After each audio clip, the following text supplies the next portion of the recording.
Big ব্যাশের এবারের আসরের জন্য বাংলাদেশের লেগ স্পিনার রিশাদ হোসেনকে দলে নিয়েছিল হবার্ট হারিকেন্স। তবে আন্তর্জাতিক ক্রিকেট ও বাংলাদেশ ক্রিকেট লিগ বিপিএল এর ব্যস্ততায় শেষ পর্যন্ত তাসমান পাড়ে যাওয়া হচ্ছে না রিশাদের। এই খবর নিশ্চিত হওয়ার পর সোমবার 2 ডিসেম্বর ফ্র্যাঞ্চাইজিটি নিজেদের ওয়েবসাইটে আনুষ্ঠানিকভাবে জানায় রিশাদের বদলি ক্রিকেটারের নাম আফগানিস্তানের তরুণ চায়নাম্যান বোলার ওয়াকার সালাম খিলকে দলে ভিড়িয়েছে তারা। অর্থাৎ একজন তরুণ লেগ স্পিনারের জায়গায় আর একজন তরুণ বাহাতি রিস্ট স্পিনার বা চায়নাম্যান বোলারকে দলে ভিড়িয়েছে হবার্ট। কেন রিশাদকে না পেয়ে সালাম খিলে ভরসা করলো দলটি, চলুন দেখে নেওয়া যাক। আন্তর্জাতিক ক্রিকেটে ওয়াকার সালাম খিলের অভিষেক 2019 সালে। তবে একটিমাত্র টেস্ট ম্যাচ খেলার পর আর কোনো ফরম্যাটে জাতীয় দলের জার্সি গায়ে জড়ানো হয়নি তার। আয়ারল্যান্ডের বিপক্ষে একমাত্র সেই টেস্টে সালাম খিল নিয়েছিলেন 4 উইকেট।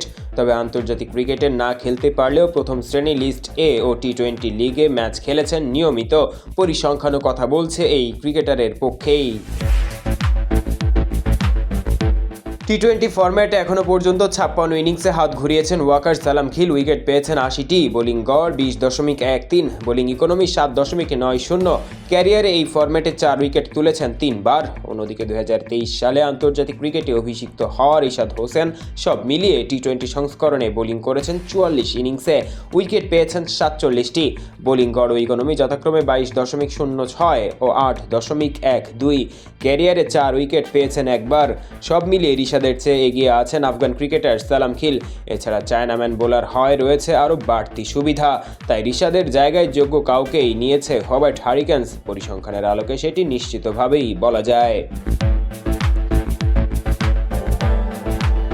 এই বছরের জুনে ওয়েস্ট ইন্ডিজ ও মার্কিন যুক্তরাষ্ট্রে অনুষ্ঠিত হওয়া আইসিসি টি20 বিশ্বকাপে দুর্দান্ত পারফর্ম করেছিলেন বাংলাদেশের লেগ স্পিনার রিশাদ হোসেন। 7 ম্যাচের 7 ইনিংস থেকে তুলেছিলেন 14 উইকেট। বিশ্বের বাঘা বাঘা ব্যাটারদের হিমশিম খাইয়েছিলেন ওই টুর্নামেন্টে। মূলত তখন থেকেই ক্রিকেট বিশ্বের নজরে আসেন এই ক্রিকেটার।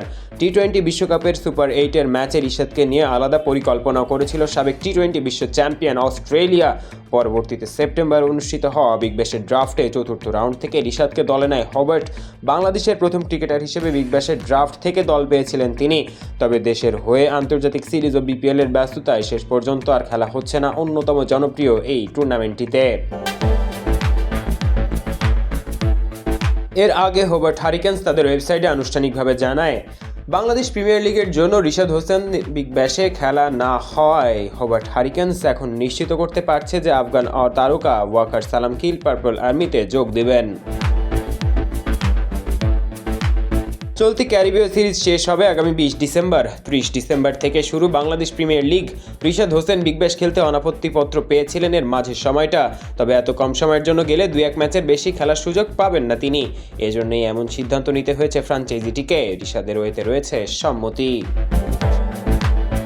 পারভেজ ইমাম, অন ফিল্ড।